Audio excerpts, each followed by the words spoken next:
Hey all, hello and welcome, Tony Bing here. For this beginner's guide video we will have a look at one of my favourite X-Men, and that would be Psylocke. Now, she's a psychic ninja. What's not to love about that? She really is pretty great.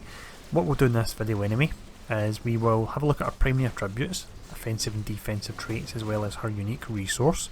We'll then check out a few of her costumes, we'll have a quick look at her signature and ultimate, and finishing up we then do some gameplay run-throughs. We've got two run-throughs to do. The first one we'll look at our melee skills, the second one we'll look at our range skills, but let's start off by looking at our attributes, traits and resource. We start off here looking at the offensive trait, and that's telekinetic prowess.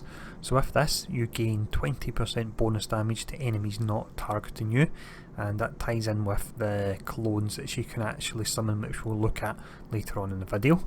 Her archetype is strategist. This is one of the best archetypes in the game. It gives you a bonus to both fighting and intelligence. Fighting gives you the crit rating multiplier, intelligence gives you crit damage ratings. This really is pretty fantastic. For her defensive trait we have psionic resilience. So with this you can automatically see enemies on the minimap. She has a 3% flat dodge chance. The archetype is nimble, giving her a bonus to both deflect and dodge.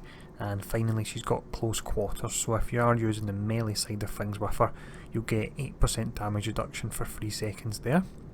If we now look at her resource, we have Psi Barrier. So this is actually her primary resource, and this will negate 50% of all incoming damage and absorbs the rest. Think of it a bit like the last video we done, Colossus, where he had his armour. This is essentially the same mechanic here, and it really can make her quite tanky if you stack a lot of it. Now, Psi Barrier is automatically restored when out of combat, again the same as her fellow X-Men Colossus that we looked at in the previous video. We've looked at the core of her now anyway, so what we'll do is check out a few of her rather awesome costumes. First costume we look at is a default, and this is a classic look, and this is the one that I really know Psylocke for, and I'm a big fan of this. We then look at a costume from the fantastic House of M story arc. This looks amazing. I believe this was in Ultimate Alliance as well, but fantastic looking costume. And another great one, she really does have a lot of good ones. This one from the X-Force storyline, great costume once again. And finishing up with potentially my favourite out of the lot is Lady Mandarin. The style of this just looks great. I mean, she's got the blue psychic katana, it just makes it even better. So what we'll do now anyway is we'll check out her signature and ultimate skills. For the signature we have a skill called Erythro Butterflies. So with this she'll fire out psionic butterflies, and they float towards the enemy, and once they get to the enemy they'll actually explode doing damage. Now she'll fire out a total of 25 of these, and they have a 50% chance to regenerate, 70% health and hit. Now one thing I'll mention is they do fly about randomly, so if the boss has a lot of trash nearby, take out the trash first, because otherwise a lot of the explosions will actually be wasted, whereas if you can use it on a boss on his own you can get a whole lot of damage from it. But next up anyway, let's have a look at the ultimate skill for her. So for her ultimate we have a large AoE dot, and this is called Psionic Maelstrom. Looks pretty fantastic. Now on top of the dot damage it also does slow, and that's to attack and move speed. It's 50% slow, and it also works as a steroid, and you gain a 30% damage buff, and on top of that your psionic barrier regenerates at a rate of 25% per second, which nigh on makes you invincible essentially. So you've got the damage dot, you can attack while it's going off at the same time, you've got increased damage and you've got increased survivability, so it's a really nice ultimate skill.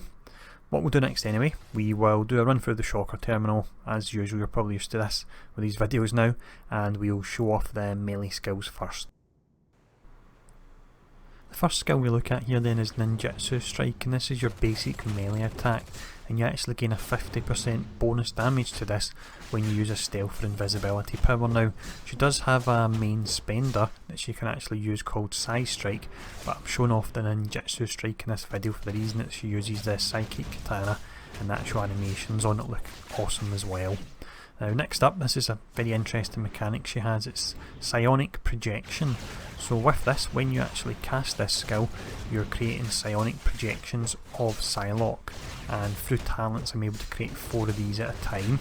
So what they'll do, when you cast certain skills, they'll actually mimic that skill and do damage to the enemy. You've seen them just doing it just there, but the skills they'll mimic will be Shadow Dash, Katana Typhoon, Assassinate, and also Fallen Lotus Strike. Now that's the next skill that we're actually going to look at here. So this is a movement bleeding tag skill where you jump forward, hit them with your katanas, do the initial damage packet, and then you leave the dot on them for 8 seconds as well. So it's good to zip round the level, firing this off and just running past them as their bleed will actually take most of the trash out. We then have Katana Typhoon, another skill that will be replicated by your actual psionic projections. This one, if you use it while stealth, you won't break stealth, so it's an interesting skill for people that want to go down that particular route with her. We then have a pretty important skill turn. This can do a whole lot of damage. This is Assassinate. So with this, it's your execute, so you're getting the 1% damage per 1% if the target's missing health. Now on top of that, it gains 100% damage bonus while stealthed and invisible, or within 2 seconds of breaking stealth. So what you want to do with this is just before you use it, dash away so you become invisible, and then dash back, and then you'll have that bonus on it. Final skill we look at then is we take on Shocker, and we've just fired off there is Kirisic Gomen.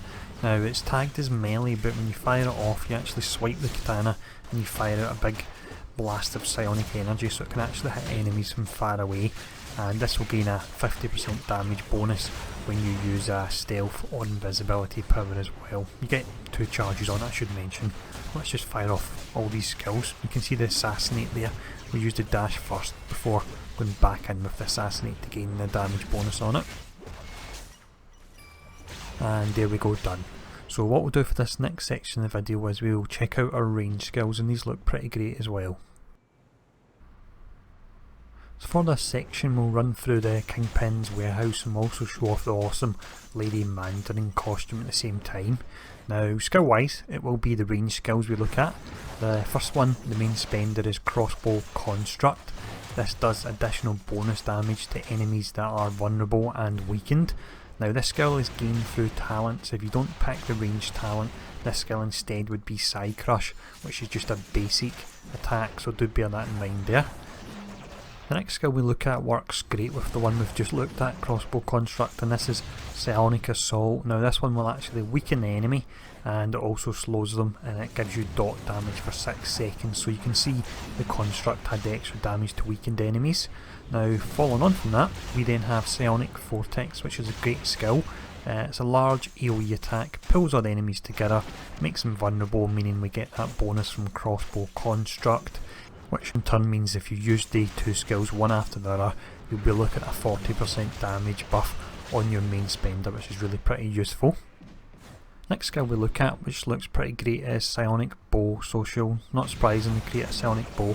She fires out an arrow. As it hits enemies the first time, it does 50% bonus damage, and then it'll come back and it'll hit them again, so that can be quite useful there if you can line a whole lot of enemies up and just fire it all the way through them.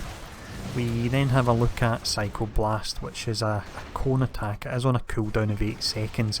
Now if you use this on enemies that are vulnerable and weakened, that we've already covered, they'll actually be stunned for 3 seconds and they take 2 damage packets rather than 1, so make sure to apply the vulnerability and weaken first.